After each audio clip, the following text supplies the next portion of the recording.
it was so bad and so windy, and we had to crawl on our bellies to get away from the saddle and on the backside of the mountain. And my kids were really pretty scared, and we were scared. We didn't know what to do when we couldn't stay on the trail.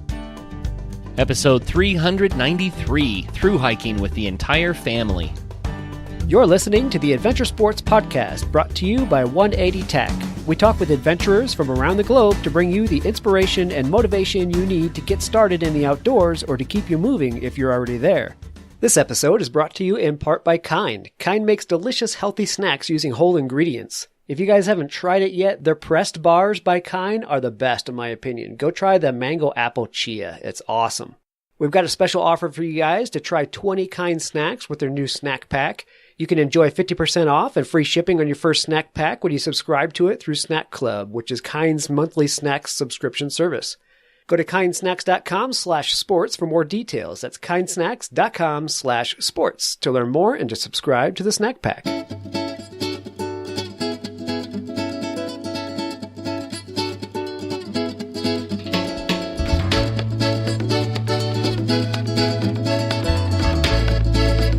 Hey friends, Kurt here. I hope that your July 4th was a blast, and if you're outside of the United States, then maybe that's not your Independence Day, but for all of those here in the U.S., I hope you had a great holiday. Happy July 5th. I wanted to kick off today's show with a couple of reminders about Life Outside the Box, which is on Patreon. So what does that mean? That means that if you want to get access to amazing bonus content and also help support the Adventure Sports Podcast to keep it going alive and well, then please become a patron on Patreon. And when you do that, then you'll get access to really cool stuff. For instance, the example that we played on the show for everyone to hear was Ben Jamin's talk about life on the road traveling from Chile to Alaska in a VW bus. And Ben Jamin did a fantastic job. Of course, you got to hear that episode on the regular Adventure Sports Podcast because we wanted you to get an example of what is on the Life Outside the Box series on Patreon. You can learn more about Ben Jamin by going to combilife.com. That's CombiLife. That's KOMBI life.com. Keep in mind that his biggest claim to fame is his YouTube channel, which is also CombiLife, and it's amazing. Go to YouTube and look up CombiLife so that you can see what he's been up to. He's done just a fantastic job of documenting his trips, his overlanding trips. Another example, Jen Beck Seymour and Greg Seymour. These are the couple that decided to exit the cubes, to leave the cube farms behind, and they moved to Costa Rica, where they started writing books. They have since become thru-hikers and thru-hiked the Appalachian Trail. They're headed to other trails. They've decided that they want to live life on their terms instead of according to everyone else's expectations, and they couldn't be happier about it. You can hear that on Life Outside the Box series on Patreon. But they have tons of books, so if you go to Amazon and you search for Jen Beck Seymour or Greg Seymour, then you can find their books. Their books are all about how to become kind of expatriates, going to a foreign country and starting life in a different way. Life Outside the Box also gives you other benefits. For instance, you can ask questions that you would like to be included in a future interview. You can co-host an interview for the Adventure Sports Podcast if you are a patron on Patreon. So thank you very much for putting up with that little reminder. Now, on with today's show. Cindy Ross. Cindy Ross was a thru-hiker who did the Triple Crown, and she has thru-hiked with her entire family, young family. Cindy Ross was first on the Adventure Sports Podcast all the way back on episode 157. As you know, we are approaching episode 400. We have well over 400 episodes, but the way that we number our major shows puts us approaching episode 400, so we're going back to the early days of the Adventure Sports Podcast. Travis was the host of this show, which I love because I like to hear another voice besides my own. Hope you enjoy it. This is on Through Hiking the Continental Divide Trail with the whole family, Cindy Ross.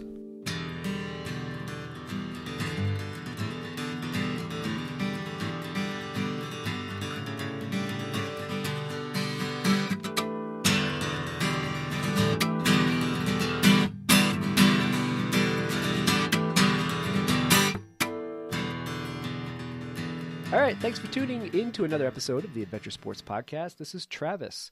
Since thru-hiking season is just about upon us, I wanted to find another thru-hiker to talk to you guys and explain and share their experiences. So I found Cindy Ross, and some of you may have heard of Cindy Ross. She's a longtime author, longtime and avid thru-hiker. She's got the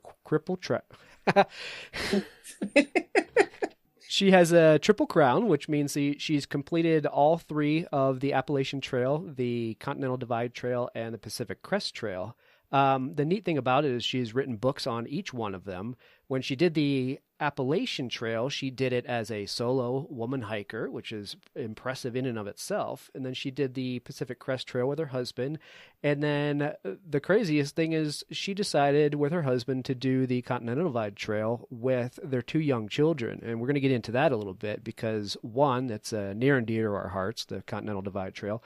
But it's also interesting because not a lot of people take children on this trail. And this is something I definitely want to hear a lot about. So, Cindy, thanks for joining me. Sure, it's nice to be here. Thanks. Good to have you.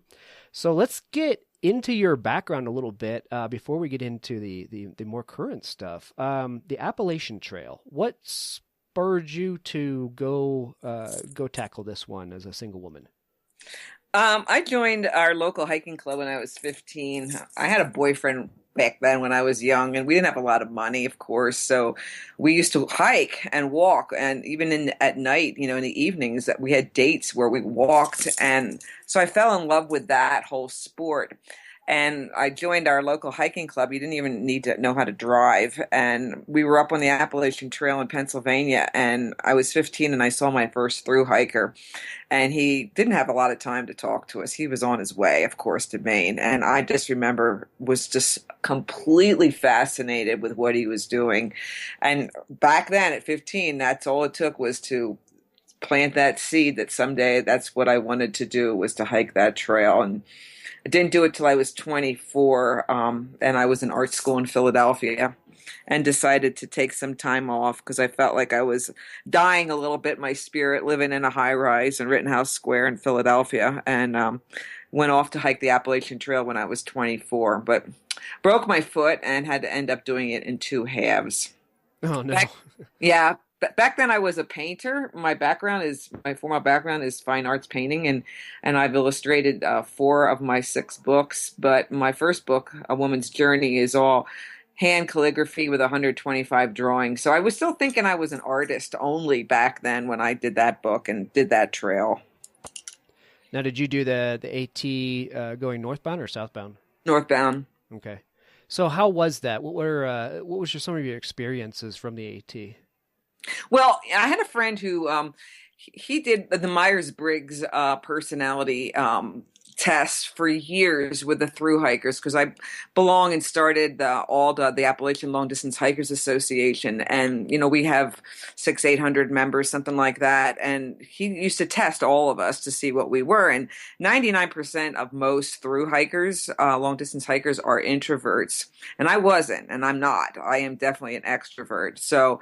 When my partner that I started with, when we broke up on the Appalachian Trail, I was very unhappy because I was in one of these, bubble gaps of hikers ahead and behind, and was not, that's not my place where I thrive, is being alone. So I hiked fast and ended up tripping and broke my foot from a stress fracture. So, I learned a lot about myself on that trail, and I used to think I wanted to live in a log cabin up in the mountains like Thoreau, but I realized how important people were to me. I realized how important hiking, being in the mountains and walking was, but I also realized that I wasn't the normal thru hiker either. Yeah, it's interesting that you say that. A study shows that, a lot of people would say, well, would you get lonely out there? And my thought, I'm more of an introvert than I am extrovert, and I would think, no, loneliness, that's great. Even there's no people around to bug me. This is perfect. I can only handle one night. That's funny. So you did the Pacific Crest Trail with your husband. Well, only half of it. Oh, you only did half of it? Yeah, because he broke his foot out there. We weren't together. Yeah. Actually, we broke the same foot. Isn't that cute. But I was out there with a group of people that I just gathered together because I knew at that point I needed support and company. So he was ahead of me by a couple weeks, and it was one of the worst snow years in recorded history out in the high Sierra. And so he had to skip the whole Sierra because they couldn't ford the rivers; they were too high, and ended up going to Oregon, and then fell in a tree well when his crampon hit a tree and busted his foot up. So he came home. I knew I wanted to hike the PCT in two halves because I knew at that point I also wanted to write another book. So then we got together halfway through the trail, and he healed from his broken foot. So the second half we did together, but we weren't together when we started.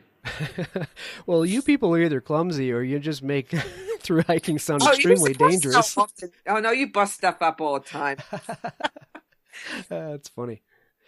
So how would you compare those two trails? We'll get into the CDT in a little bit. But between the Appalachian Trail on the East Coast and the Pacific Crest Trail on the West Coast, what are some pros and cons of those two trails? Well, the Appalachian Trail is such a social trail. There's 225, Adirondack style shelters along the way. So because it rains a lot and you're on a ridge often, so the water sources are often at the shelters. So it's a very social trail, and there's lots of road crossings, lots of towns, lots of hostels. So it's a people trail. If you want to be away from people, you have to hike it differently, southbound, section hike, not stay at the shelters, things like that. So that's completely different. And also, you don't have extensive views except for like down in the Smokies or up in the Whites in Maine. You're in the Great Green Tunnel, so which is okay because then that kind of hiking makes you internalize and you think a lot and you're pensive. But out west, it's fabulous views and expanses, and it's a different kind of mindset because your head is up and you're looking and it's just a broader kind of an experience and grander to me. It's difficult to do the PCT and then do the Appalachian Trail, or it's difficult to do the Continental Divide and then come and do the Appalachian Trail because your bar of wilderness and experience adventure is much higher. So we always say that, the AT is like high school, PCT is like college, and then the Continental Divide is like grad school. That's a good analogy. I like that. And so basically, if you're an introvert, just hike the AT south or north to south. So you have to pass by the people and meet them face to face instead of walk along with them. They're doing a whole program of flip-flopping now, and they're trying to get people to start halfway and go up and then come back to spread out the people because it's so packed down at the shelters now. Wow. Of course, there's a record year since A Walk in the Woods was filmed last year. So there's a lot of more people on the AT now. Yeah, I think the Pacific Crest Trail is a fabulous trail. The Continental Divide is just one notch higher. When we were in Montana, the one year, we were out for a month and a half with our kids and our llamas, and we only saw one human being, and that was a cowboy riding the fences looking for breaks. I mean, we had to have our own group because there just wasn't the people out there, and that's the way that trail is. It's very wild. I mean, they don't have very many bridges across rivers. We did a lot of map and compass. I mean, it's better now than it was years ago, but it's definitely one notch up in wilderness. So it depends what you're looking for. When you go on these trails where there's more people, you have more support. You don't have to, everyone helps each other out. So, you can be a little bit more greener as far as, look at Cheryl Strait. She didn't know what she was doing. And if she was on the Continental Divide, she might have died instead because there weren't any people around to help her figure out her stuff. So, it depends on your level of competence and how much you know about the sport as far as what trail you should do first. So is it worth somebody getting on a plane and going to either the AT or the PCT for their first through hike? Or, would you ward them off, warn them about doing the CDT as their first one? What is your opinion? Absolutely. I would never tell someone to do the CDT first. It's just too big. And too much. Unless, yeah, I think it's much better. Your success, rate is going to be much higher if you have some experience because there's so many more things to deal with out there. Yeah, that makes a lot of sense.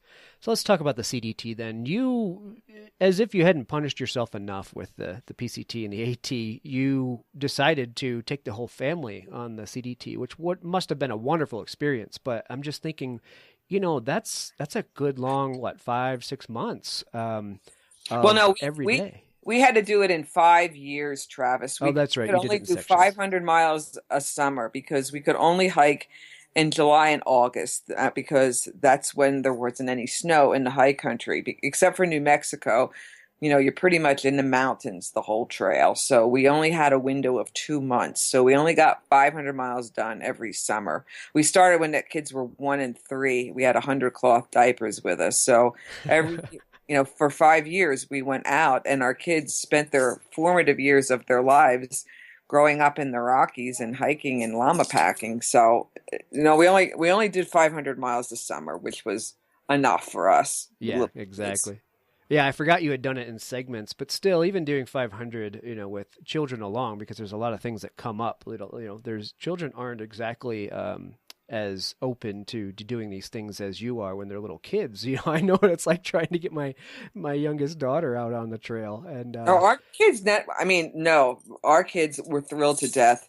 We could have done it every year for the rest of their childhood, and they would have been happy. They never, ever, ever complained. And but they grew up there. We took Sierra out when she was 3.5 months old on our first week-long backpacking trip, and then we spent a month and a half in the Southwest desert when she was 9 months backpacking all over the place. So now our kids grew up like that. So they were always happy. Even in bad weather, they were always happy because we always made sure that they were dry, warm, fed, and all that stuff. I think adults are bigger babies than the kids are.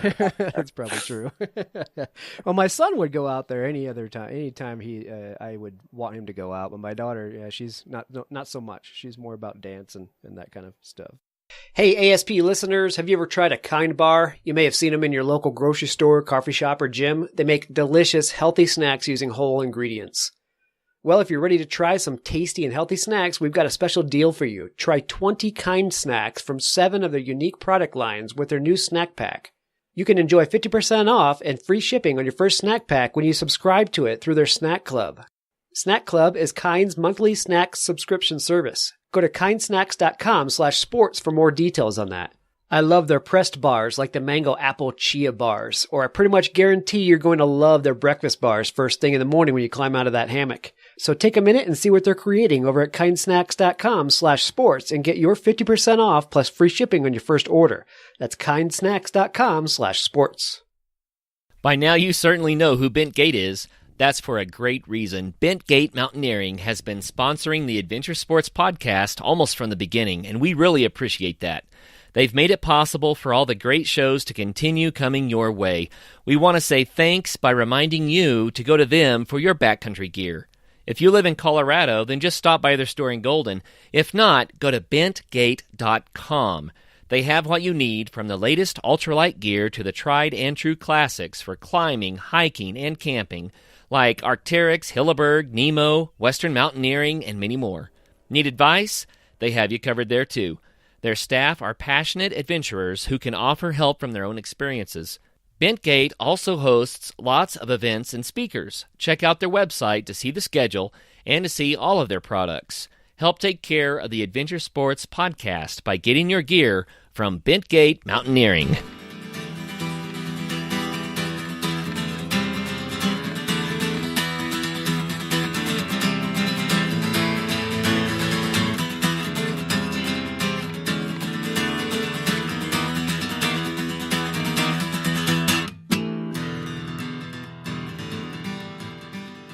Well, you guys took llamas. You used llamas to pack and to help with carry the kids. How did that work? I mean, did the kids, I assume they still did a decent amount of hiking as well, right?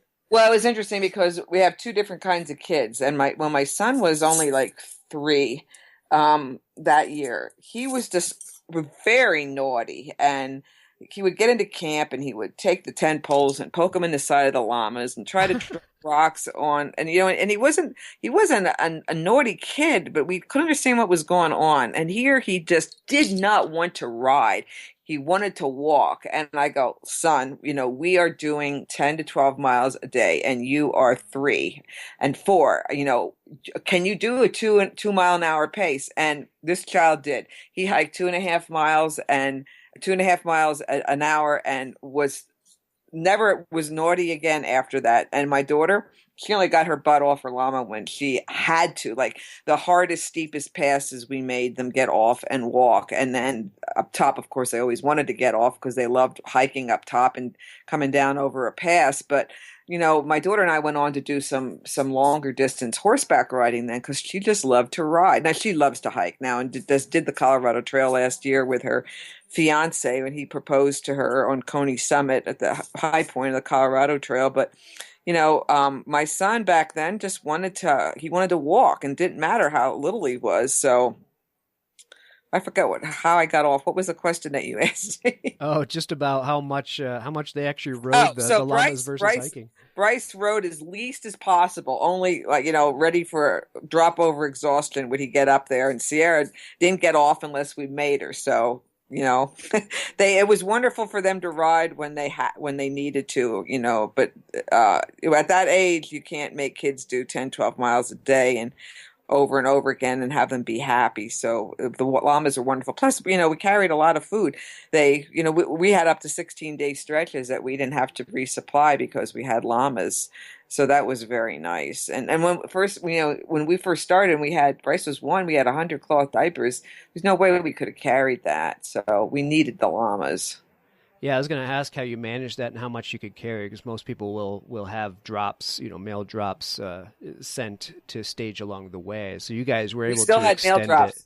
Yeah, we had the Rocky Mountain Llama Association was our sponsors kind of and helped us. And so we would get to a road crossing and we didn't have satellite phones or anything, but my husband is such a good trail boss that we would be out for, a 10-day stretch and we would get to the road within 10 minutes of our designated time. And that could be sitting out storms or getting lost or whatever, but we were always there. And then people would bring us home and give us the car and because, do our diapers and go resupply. Because, when you're backpacking, you just stick your thumb out, but you don't do that with llamas and babies. So right. We needed help, but that's how we did that.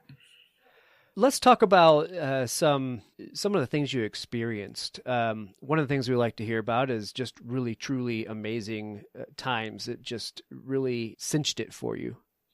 A lot of them have to do with animal encounters.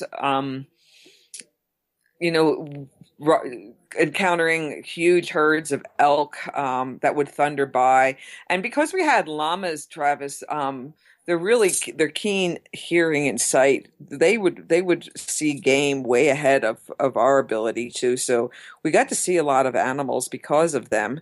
And, to see huge herds of elk and then come up 5 minutes later and see all their beds in the grass that were warm and round, and the kids would get off their llamas and lay in them and knew that this huge herd that just thundered by was all sleeping right there. Different times like that really impacted my children to care about wildlife and nature and things like that. And we were in a lot of storms. Colorado's famous for their thunder lightning storms, and when they were really little, our first year, we did the Colorado Trail first, we would have to put up our tent like 4 times in a day because the storms were so violent and the kids were so little, but you needed a safe place to be. And so, it taught my family, my kids, such amazing lessons about choice and what makes you happy and how little you need and the value of wild places and animals and not needing to be stimulated by technology and being out there for months at a time and and thinking and wondering and dreaming and all those things that kids don't get a chance to do anymore because their lives are so full of schedules and technology and things like that. So I think those were our greatest gifts that impacted us the most were just those day after day of just wondering, the wonder of being in a wild place together as a family was such an incredible gift. Yeah, absolutely. Well, what a great way to set your children up for life. I mean, that's the impact that it's, probably made on them. It's got to be crazy. They must take that with them in adults. Honest to God, Travis, we homeschooled in the beginning, and then I put my kids in public school for 7 years because I got 2 book contracts in 1 year, and then they never wanted to be there. And finally, I let them quit, and they taught themselves the last 6 years and learned what they wanted to learn. But my one friend who has a PhD in psychology and childhood development said that it was those 7, 8 years of their life growing up in the wilderness and having all their senses stimulated and reaching this unbelievable level of creativity that turned them into the most amazing human beings that my husband and I never felt like we could take credit for because, literally they were just coming along for the ride at first. Yeah, right. Then it's like, we want a backpack, and so we've got kids, and so you guys have to come along. But, what my kids are doing with their lives now and who they became, and I know, I mean, a lot of it did have to do with all the world travel that we did and allowing them to study and learn what they wanted to learn in their lives. But it all came and stemmed from our time on the Continental Divide Trail and raising them in the wilderness like that. It just created the most amazing human beings. I mean, this is, my new book that I'm writing about how I raised and educated them alternatively. I think if there's one thing I could ever tell any parent is you have no idea the kind of impact that spending time in nature with your children, what it's going to do for them. I mean, I was doing some studies and Daniel Pink wrote this book called A Brand New Mind, I think. And he was saying that, all these corporations all over the world are looking at students that have their Masters of Fine Arts, their Masters in Fine Arts as opposed to business masters, because it teaches them how to use their minds differently and to think creatively. It didn't matter what they were making or what they were doing. They wanted students who learned and looked at life creatively. And that's what happens when you spend time in nature. Those senses are stimulated. I mean, Richard Louv and his book, Last Child in the Woods and Saving Our Children from Nature Deficit Disorder, talks about, the level of creativity that happens when you spend time out in nature that impacts their whole entire lives, their occupation, how they think, everything. It's not just a little happy walk in the park. It turns them into different human beings. Yeah, that's absolutely true. We older generations have grown up, being kicked out of the house, essentially go out, play, have fun. There was no such thing as tablets and things to sit there and stare at. But, we've kind of lost that. Like you said, you alluded to all the scheduling that goes on. Our kids' lives are scheduled completely, and they're, it's either that or they're entertained. I mean, I see cars going down the road all the time with a television on, and the kids are just staring at that television. I was made to play games. I played games looking out the window and long car rides, and kids aren't made to do that anymore. And that creativity is going, and I can understand why people would be looking for that for hiring people in the future. Well, my kids grew up without a television. We never had one. So they didn't have that, and they never wanted one. So they learned to read and make things and put on plays and, things like that. But I mean, my daughter, she's in grad school here at Boulder, and she studies, she's a geography major. She studies water issues in the world, particularly in the Himalayas. And from traveling so much around the world, she realized that you can't separate indigenous people from their land, from the wild animals, from water, and that it's all connected, and to look at the whole issue to try to solve some of these major problems that the world is looking at now, which of course water is at the top of the list. So, she's seen how important and necessary it is to have a happy life. I mean, even oil doesn't matter. to run your car if you can't drink water. Yeah, So exactly. Exactly. Well, let's talk about your books a little bit. Like I said earlier, I mean, you've written 6 books. You're working on another 2. 3 of those books are related to your through hikes, the Continental Divide Trail, the AT, and the Pacific Crest Trail. So the books you're working on right now, tell us about those. so I'm almost finished with a book called Modeling a Life. My literary agent has it out with some publishers now, and that is it's kind of like a memoir, but it's inspirational to share how we lived and raised our children, hoping that parents realize the responsibility that they have, that it's not just the school system or whatever kind of school they go to, that they have to fill in the blanks and help these kids learn what they're not getting anymore. And if we can do this, it's just like I always said, like, I'm not telling you to take your kids across the Continental Divide for 3,100 miles. But if we can do this, you can go to the state park and you can take your kids out for an hour hike. And, it's small bites. And so you don't have to pull your kids out of school and homeschool them or take them around the world like we did. But just think about what else you can do to share with your kids to help them grow up to be happy adults who have selected occupations that are their livelihood and their happiness, and it isn't something that they have to wait till they're 63 before they can start to live. That I think that as parents we can give our kids so many more tools and so much more to work with to help them find a way to live happier and to be responsible for their own choices and happiness. And it doesn't matter.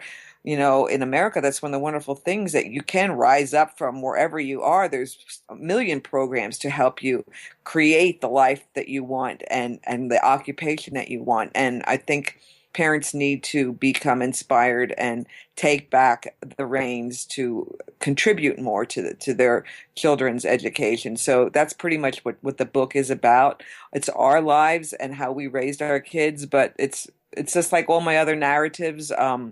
This is our story, but maybe there's something here that you will be able to use for your own family too. So that's one book. It's called Modeling a Life. I was a life drawing model for 25 years.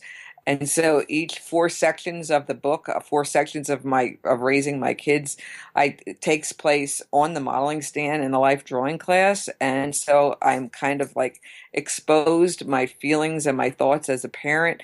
And so I introduce each section of my kids' lives, like, okay, so now my kids are going to go into the public school, and I'm looking at the students out there at the college, and I ask them, so why do you have all these piercings and tattoos and tongue bars? And because I'm thinking about putting my kids in school, and I don't want the public school to ruin their creativity. And one girl says, oh, well, I have a tongue bar because I like to play with it because I get bored, and that's what I do. And I'm sitting there as a mother thinking, oh my God, I want my kids to have a higher level of adventure in their lives than have to resort only to playing with a tongue bar. Yeah, and so, no doubt. and modeling is also a very effective way to teach by modeling your life. So it's kind of a metaphor. That's what the title is about. So that's my one book. And then my other book is about, I have a nonprofit now. It's called River House PA, and it's since my husband and I, we've been leading, our children and friends across wilderness trips, whether it's long distance cycling, paddling, and hiking. And we do a lot of long distance cycling. I know how to do it, and I know what kind of peace it can bring people. And so I've been working with vets for the last couple of years, teaching them and showing them that this place of nature and wild places helps you heal and get happier and brings you peace. So the book that I'm working on is called Warpath, Seeking Peace on America's Long Distance Trails, whether it's paddling along river or going on a long distance hike. So every chapter will have a different veteran and how they used a long trail in America to help them heal. Oh, very cool. Well, those sound like a great book, so I'll look forward to them coming out for sure. Well, where can people go to find your books and find out more about you? Well, Amazon has, I guess, an author page and Barnes and Noble. So you can get all my books, even the ones that are out of print. You can still buy for like, I don't know, 5 cents sometimes, and $4 for postage. But A Woman's Journey on the Appalachian Trail has never been out of print in 34 years. So that book is available. And Journey on the Crest was brought back into print last year. And that's about 2,600-mile walk across from Mexico to Canada. And then Scraping Heaven was just brought back into print a couple weeks ago in softcover for the first time, and that's about our family's hike across the Continental Divide. So online you can get them. If somebody wants an autographed copy, they can email me at cindyross4@verizon.net. That's CINDYROSS, and then the number 4@verizon.net, and we can figure out how to get them there. Okay, good. Well, we'll definitely get the links in our show notes, so it makes it easy for people to find your books and to find your email and how to contact you, as well as your nonprofit. Travis and I have two backpacking stoves that are pretty darn unique. The 180 stove and the 180 flame. Those are sold by 180 Tack, our company. The Adventure Sports Podcast has been brought to you all these years by 180 Tack. These are natural fuel stoves that burn twigs, grass, leaves. If it burns, you can cook with it. They're very lightweight. You don't have to carry fuel into the wilderness. You also don't have to worry about spilling that toxic fuel in the wilderness. It's just a really fun way to work with nature, to build natural twig fires, to cook your food. Unlimited fuel supply. No worries about running out. No extra weight in your pack. These things are very compact and lightweight, so if you are interested in working with nature to cook your food in the wilderness, go to 180tack.com and pick up a 180 stove or a 180 flame. The 180 stove is small and light, but still big enough to grill fish and burgers and steaks.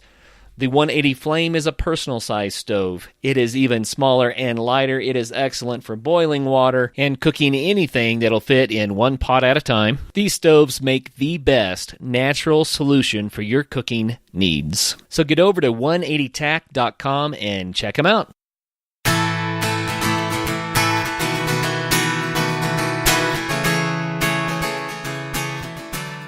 You had also mentioned pre-interview that you were coming back out to Colorado, to do some talks for the Continental Divide Trail Coalition. Tell me a little bit about that.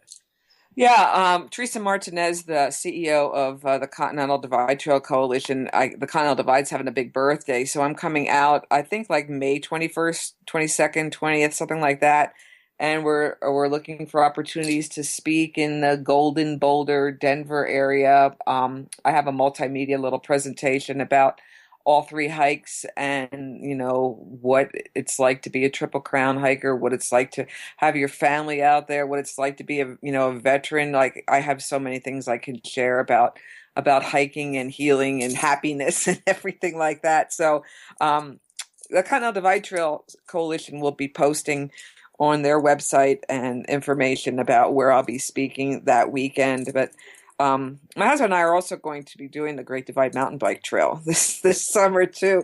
We decided that we should just ride the whole thing from Banff down to Mexico too. So we're going to go do that this summer. Wow, that's going to be amazing. How long do you expect that to take on a mountain bike? We could do it in one season, but I think we're going to bust it up. And because like when we had the kids, we got to the Colorado-New Mexico border, and the trail wasn't built through New Mexico when we did the trail, and the water sources were 40 miles apart, and we couldn't carry water like that for the llamas because we only did about 10 miles a day with the kids. So we switched out our llamas and got tandem mountain bikes and pulled trailers. It was like 16-foot-long rigs, and we rode the Great Divide Mountain Bike Trail in New Mexico. So Todd and I are thinking that maybe when we get to the New Mexico Colorado border, since Teresa said so much of the CDT now has been built in New Mexico, we might decide to get llamas and backpack the last New Mexico 700 miles just so that we've packed it and rode the whole thing. When you start doing long trails like that, Travis, we are kind of traditional, where we don't do a lot of, well, we don't do any skipping. And there's so many hikers now that, go on the roads and go around sections and hitchhike, but we don't do that at all. We just don't want to miss anything and feel like, all right, we want to go from the beginning to the end, and we want to see everything, and we want to experience everything, even the hard stuff. And so it means a lot to us to be able to have the whole trail finished. And we said, let's hike it and mountain bike the whole thing. So we're just from a different mindset that we don't want to skip trail. And everyone says, oh, hike your own hike, and that's cool for them, but we don't want to miss anything. And I don't know, that's kind of how my whole philosophy is in life. I don't want to miss anything. Yeah, I hear you, no doubt. You may only get one shot at this thing. You might as well make it good. Yeah. Tell me a story about a time when things didn't go so well on one of these adventures. And it could be, you guys have been all around the world, Asia, Africa, South America, Europe, and of course, the United States. Is there a good story about a time when things didn't quite go right? Well, my Continental Divide Trail book, Scraping Heaven, starts out with this windstorm that we had on the divide. And our kids were, I think they were 3 and 5 then. They were pretty little. And we were coming down on an open saddle, and I think it was in the Centennial, so I can't remember exactly where it was. And the closer we got to the saddle, the worse the wind was. And the wind was so bad that we had to take our kids off the llamas because they were scared, and we had to hold both their hands or they would blow their body away.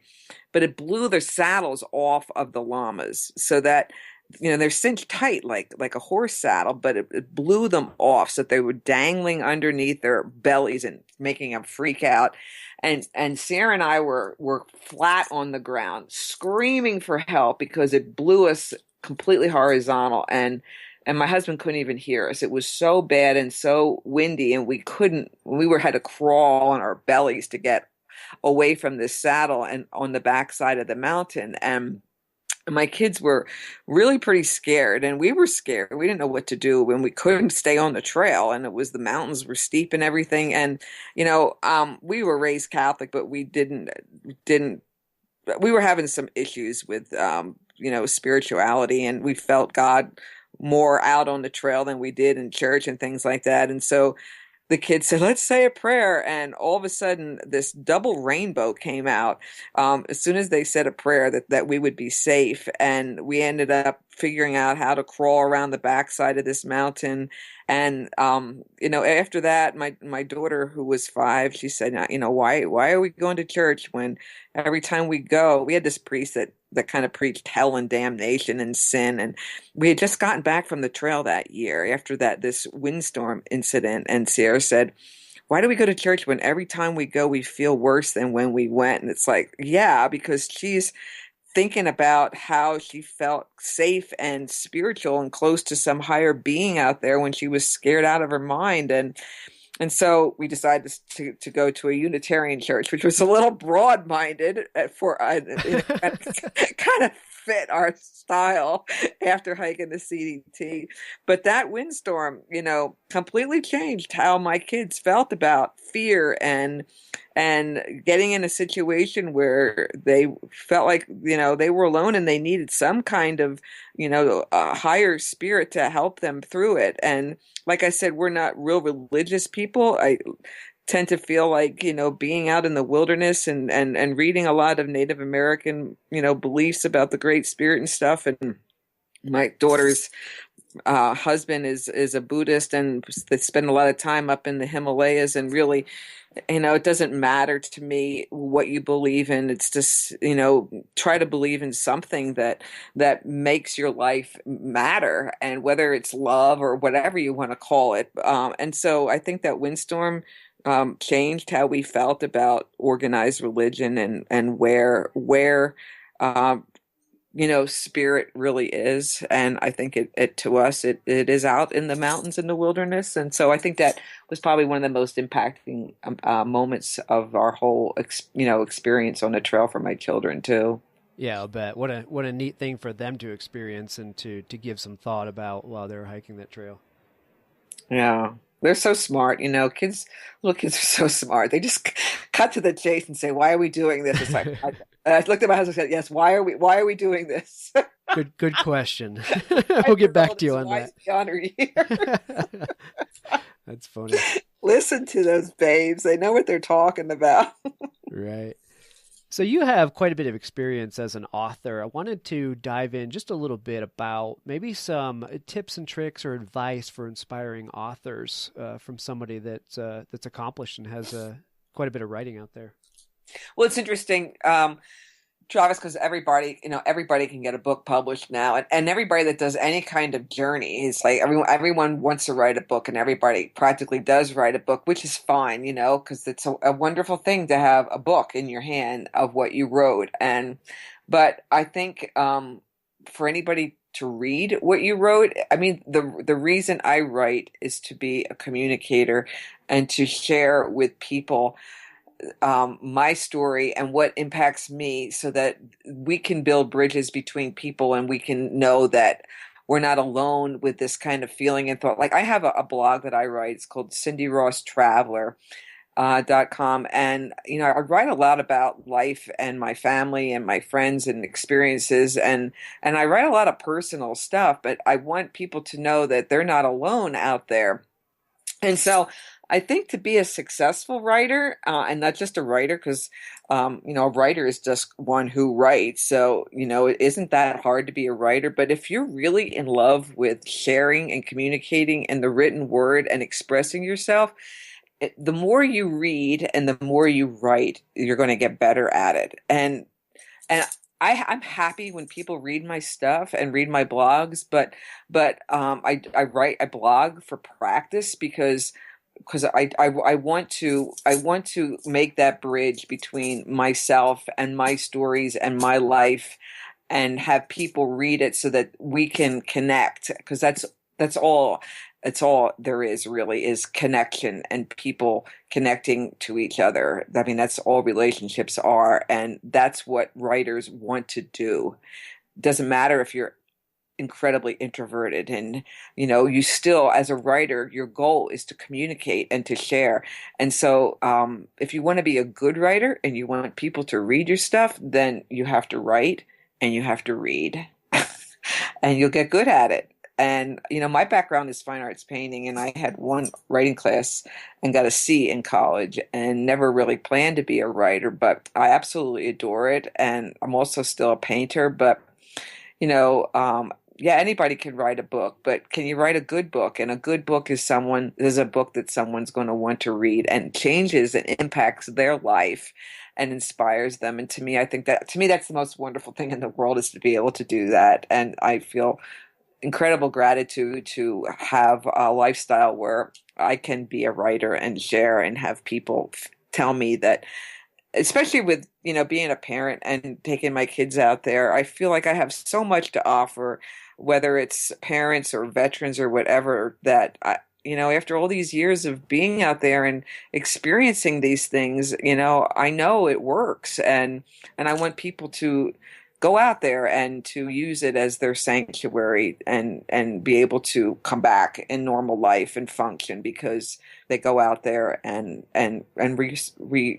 resurge themselves and be able to get their spirit back. Yeah, well said. Absolutely. Well, I'm hoping I left just enough time to squeak in a funny story from some of your world adventures. Well, I was thinking about that today when I was driving, and I have this crazy creative son who's actually he's an illustrator. He's going to illustrate my next book about modeling a life, but he designs craft beer labels, and he's always been in love with the creepy and everything like that.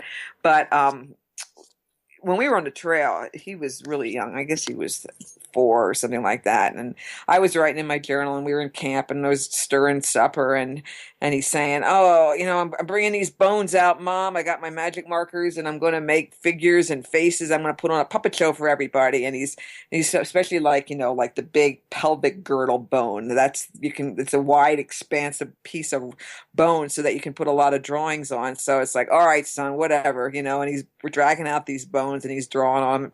But he's back in the woods and he's complaining because he can't carry them all. And I go, "Take one at a time." And he goes, "I can't. They're all stuck together." So it's like, what? So I went out and looked, and here, it's got like flesh on the bones. He didn't even give a crap. He just was so excited about putting on a puppet show and drawing on these bones. And it's like, wow, son, there's just no limit to your creativity out here on the trail. If the bones are still stuck together, they're not done cooking. Leave them alone. You on him, and it's like I realized when I look back now to who he was when he was a little boy. And he's got this fabulous website. It's called Bryce Gladfelter Illustration, and his BRYCE. He has my husband's last name, Gladfelter, and it's just fabulous artwork that he's doing. And I look back to him as a kid, and where it started back there on the trail, and it's just really cool to see your kids grow up and become who they're supposed to be, and to be able to look back and see, what you helped to do to help them figure it out. I always said to my kids, I expect, because when some of my friends will say to me, like, "Aren't you proud of your kids?" It's like, yeah, I am proud of them, but I gave them this most amazing childhood, and I want them to make the world a better, more beautiful place, and that's their job. And it's not, it's not something that I don't want you to go through life and just coast and just try to make money, and that's all that you want to do. But you need to help make this world a better place and make it a more beautiful place. And it's neat to be able to see that happening. It's nice if parents can live long enough to see their children blossom, after years of believing that you were raising them the best way that you could. To me, it's out in nature. Yeah, absolutely. Have a heavy dose of that, regardless of who they become. It's good to have a little validation that what you did was good and healthy for them, for sure. Yeah. Great. All right, Cindy. Well, I know you're in a little bit of a time crunch, so I'm going to save our goodbyes here. I really do appreciate you coming on the show and sharing some of your experiences with us. Thank you for having me, Travis. I really appreciate it. Yeah, it was my pleasure. You take care. Okay, thanks. All right. Bye. Until the next time, be sure to swing by and visit us on patreon.com/adventuresportspodcast. If you become a patron of the show, you can be involved in our giveaways as well as all of the new content that we're going to put up behind the Patreon paywall. So we hope to see you there.